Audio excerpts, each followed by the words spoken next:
of the Three Fires Confederacy, Ojibwe, Potawatomi, and Odawa. Good evening, I'm Katerina Georgieva. Thanks for joining us tonight. A healing walk, speeches, traditional ceremony. That's just some of what's taken place in Windsor today. And now, here at Assumption Park, a closing ceremony. This day is about recognizing the legacy of the residential school system and also honoring the lives lost of those who attended these schools. And it's also about finding a pathway forward. Jacob Barker has been following this story and the lead up to it, and he's here with me now. Jacob, you spoke with members of the Indigenous community about this day. What did you hear from them? Well, it's a very difficult day for many, Kat. The legacy of residential schools is still very much a reality for the people who attended them and their families. I did speak with an elder from Six Nations. She told me about her parents' experience at residential schools and the traumas that they suffered while they were there. She says that while this is a federal holiday for workers, for Indigenous people, it's not a day of rest. They were the ones that started the residential schools. They started the Indian Act. And so it was like, you know, our abusers get a holiday. We don't get a holiday. We actually have to educate people on this day, which, you know, the victims they're supposed to educate. It's hard. Like, I have a lot of tears, but I want to educate people. I want them to know. And they can see my face. It's not just stats. It was my family. It was my mom. It was my dad who went to residential school. My mom ended up with a heart condition from scarlet fever and rheumatic fever. So her valves were damaged. She had no medical treatment for that. My dad got tuberculosis, and they wanted him to bleed out and die on the 3rd floor, but he didn't. So they had to send him to the sanatorium in Hamilton, because that was one of their little experiments that they used the children for. And starvation, you know, they would stop feeding them on the weekends. Then they'd do 1 week every month where they wouldn't feed them, just water. And that's why my mom's, all her teeth had to come out, because scurvy. She wasn't, and meanwhile there's a full orchard. There's a barn with animals. They had milk for the staff and for the clergy, but not for the children. So they could see the food, but they couldn't eat it. So it's my family history. Well, Jacob, these are really difficult stories to hear, but it's so important to listen. I understand that you also spoke with young people about this. What did you hear from them? Yeah, well, reconciliation is all about moving forward, and it's the new generation, the young generation, who is going to be carrying this conversation forward. I did speak with one Indigenous youth who told me that she does have hope for the future. And it means a lot to me that somebody would care about how the impact is on me. I mean, I experienced racism at the age of 9, around then, and it really does suck to see that people really haven't changed as much, in the sense that it could be from their parents, grandparents, whatever it is, but I'm glad that maybe they can learn to be better as people if they realize how much of an impact residential schools have had on the Indigenous children and community as itself as a whole. Another thing that many people mentioned to me that was important on a day like today was this idea of allyship, that this day is not just for Indigenous people, it's also important for non-Indigenous people to find ways that they can contribute. I did speak with one non-Indigenous youth who told me that she's going to spend today learning about Indigenous issues. I think reconciliation really means that we not only have to apologize for our actions, but we also have to, like I said, show support for our Indigenous communities. Now, another youth did tell me that what she liked so much about this holiday is that it is easy to participate and show support. All you have to do is wear an orange shirt. Thanks so much for this, Jacob. Really appreciate you telling us all of this. That's the CBC's Jacob Barker. Now,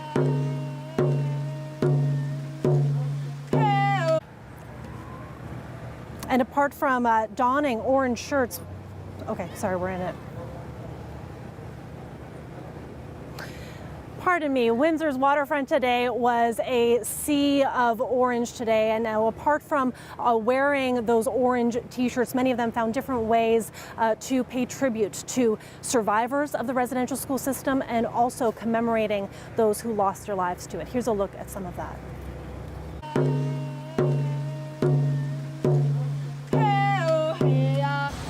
All of those children that were buried in unmarked graves are being found, and it's finally giving a voice to all the people that experienced the atrocities that happened at residential schools.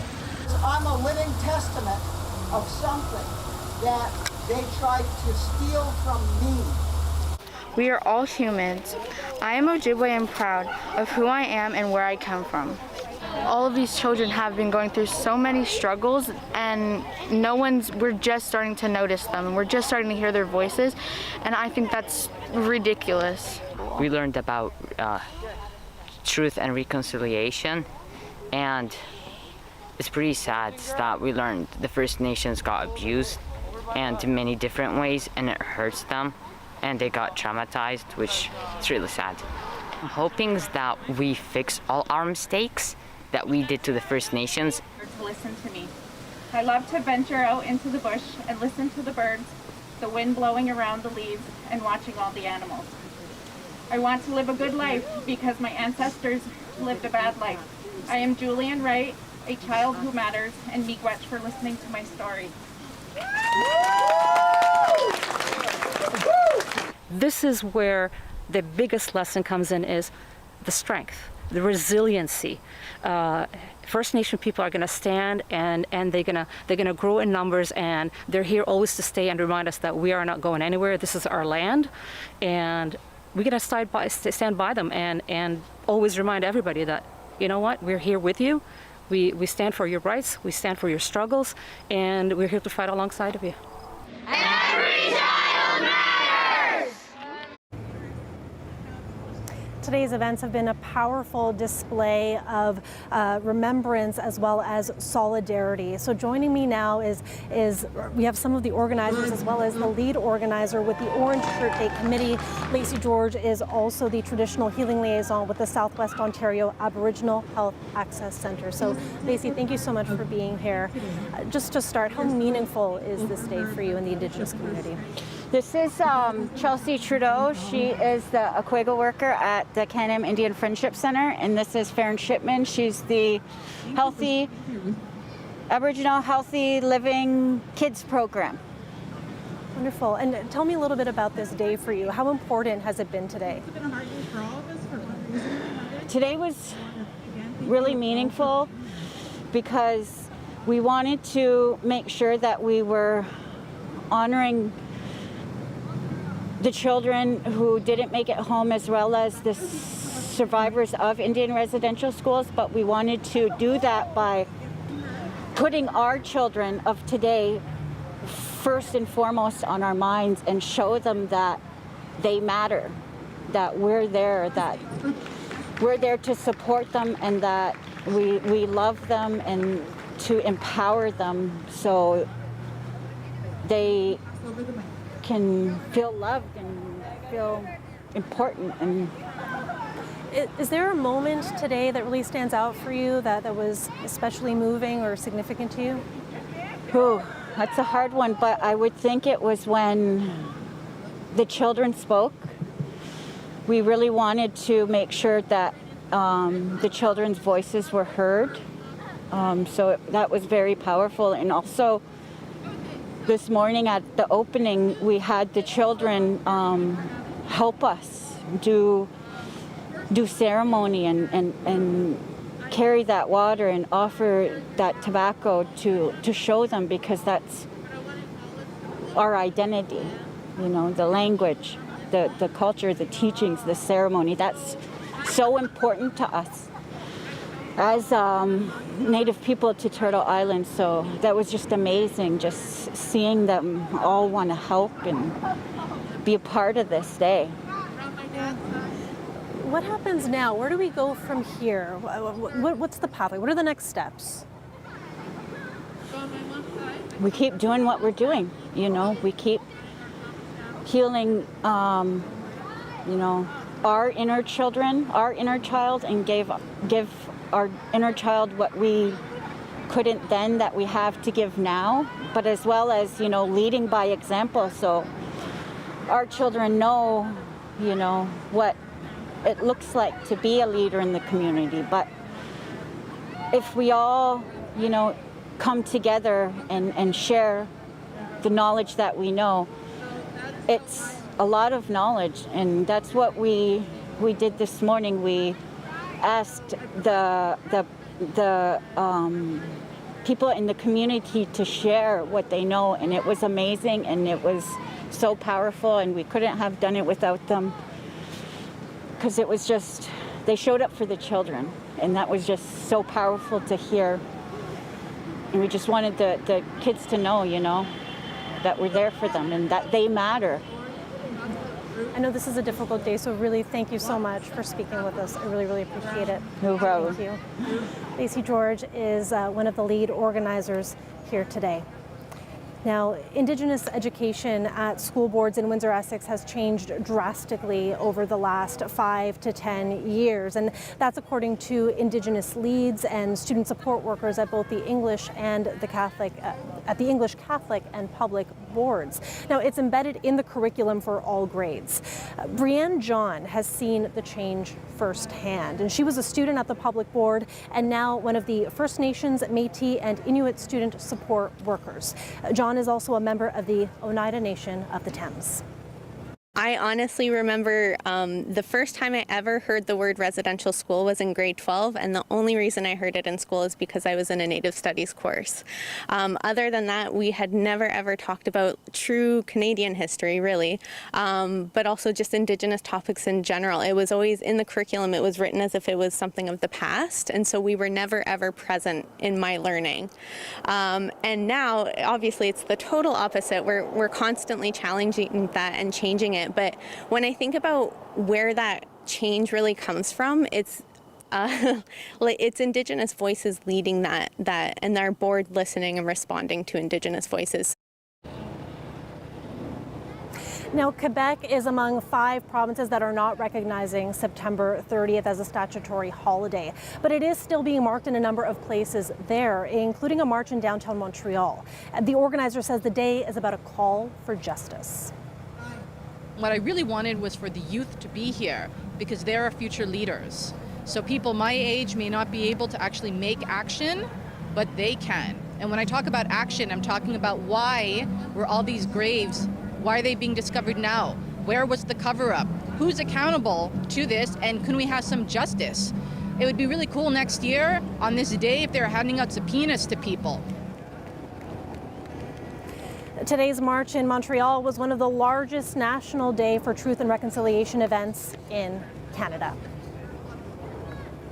And we will have more coverage from this closing ceremony later on in the program. But first, for more local and other international news, we're going to go now to Jason Vio. He is standing by in the studio. Jason. Thanks, Katarina. Not the news Wheatley residents wanted to hear. The municipality says it could be months before those evacuated can return to their homes.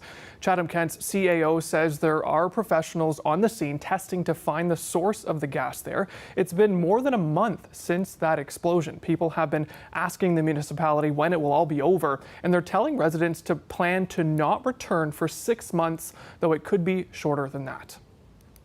And a second school in Windsor, Essex has been forced to send all of its students home after a COVID-19 outbreak. The health unit has confirmed 8 cases at St. Ursula Catholic Elementary School. Now, that school is located in McGregor in Essex County. The board says students have switched to online learning. St. Ursula is the second school in Windsor, Essex to close amid an outbreak since the school year began. And St. Joseph's Catholic High School in Windsor was that first school to shut down after a COVID-19 outbreak. It was closed for more than a week earlier this month, but has since reopened. We're heading into flu season just as COVID-19 restrictions are being eased in many parts of the country. It's those same public health measures that helped keep influenza at bay last year. As Christine Birak reports, there's concern that this year the flu could come back in a big way along with other viruses. With COVID public health measures easing, Canadians are on the move again, and doctors say so are viruses other than COVID, and they're making us sick. Any of the other respiratory viruses adding to COVID will make things worse, no question.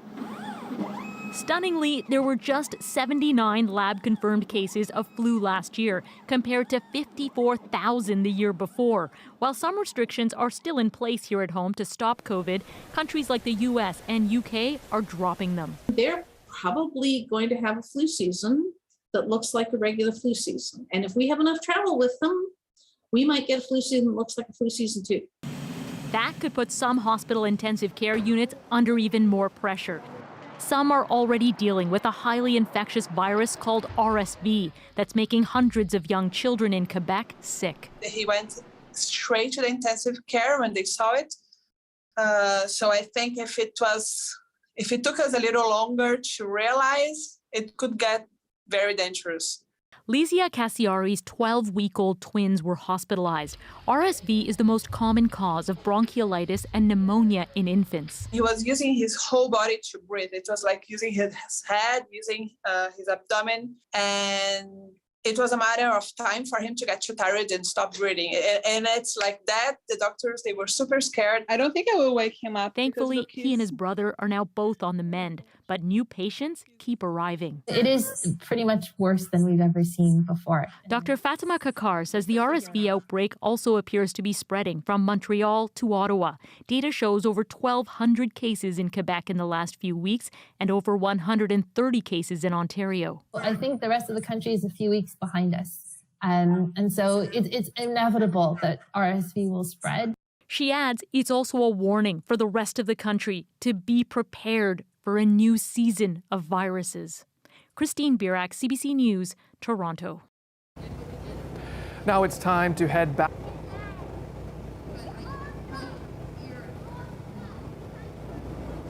Thanks so much for this, Jason. Right now, the ceremony here continues, closing ceremony for the National Day of Truth and Reconciliation.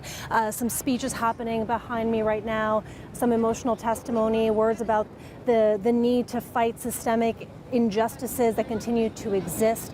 So we're going to go to break in just a little bit. We're going to leave you with a listen at what's happening right now, and then we will have a look at weather. But for now, a look at what's happening now.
Colette Kennedy joins us now for a look at weather. Colette, here on this National Day of Truth and Reconciliation, there is a somber tone, but we are being graced by some beautiful sunshine today. I got to acknowledge.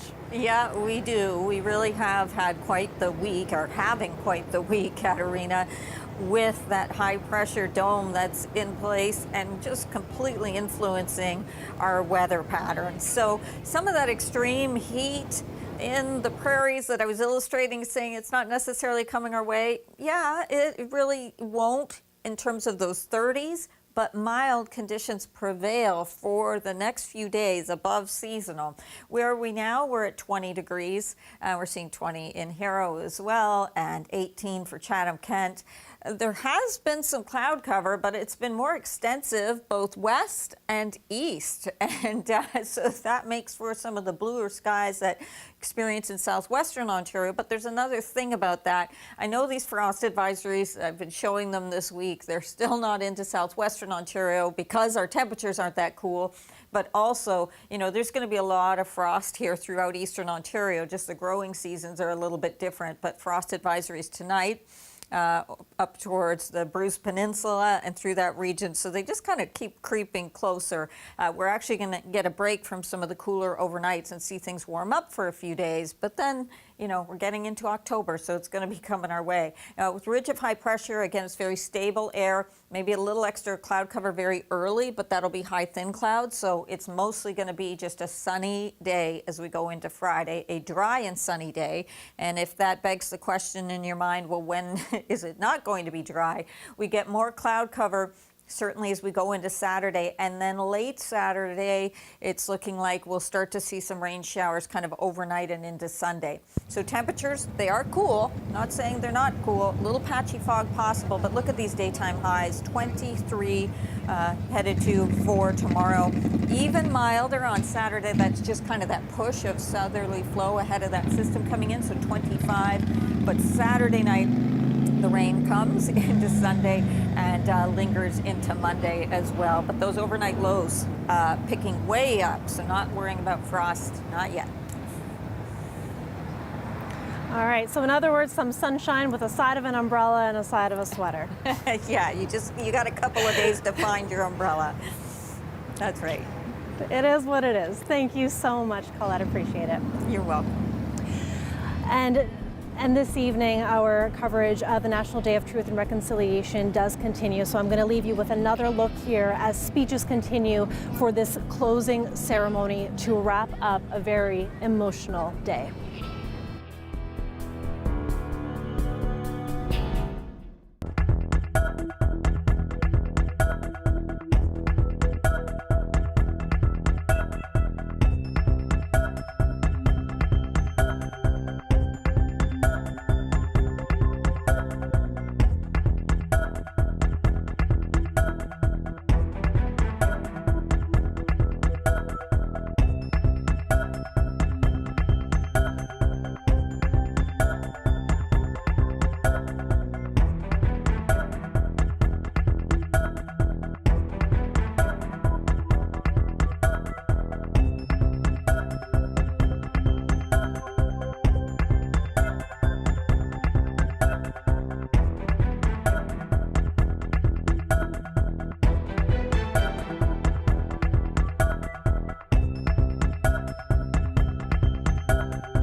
Now, events are happening across the country on this, the first ever National Day of Truth and Reconciliation, and one of the largest events took place in Ottawa. We have a responsibility, and we gotta take it seriously. So as we bring ceremony and peace to this day, the battle has just begun. That is one of the speakers at the opening ceremony in front of Parliament Hill. Survivors and supporters gathered to reflect and remember the Indigenous children and families lost or forever changed by the residential school system. So now we're going to bring Jacob Barker back. Jacob, you've been our lead reporter on this coverage. What stands out the most for you? Well, Kat, I have to say the conversation I had with Elder Teresa Sims is something that it was emotional to listen to. It's hard for something like that not to impact you. And, you know, she told me that it was something that was difficult for her to talk about, but it was also very important for her to pass these stories on, you know, so that these things don't happen again. And you know, we talked about the importance of non-Indigenous being able to do things on a day like today. And I mentioned the orange shirt. It's something easy that people can do, but there are other things that people can do, other resources they can look into to learn about things like this. One place that people can start, of course, is the Truth and Reconciliation report. It is something, if you want to find places to start, that's one place to do it. Thank you so much for this, Jacob. CBC's Jacob Barker bringing us a lot of this coverage tonight. An emotional, moving, an important day today. Thank you so much for spending the last half hour with us. Really important to listen to these stories. And for more, you can go to our website, cbc.ca/Windsor, for more of this coverage. So we'll leave you with one final look here.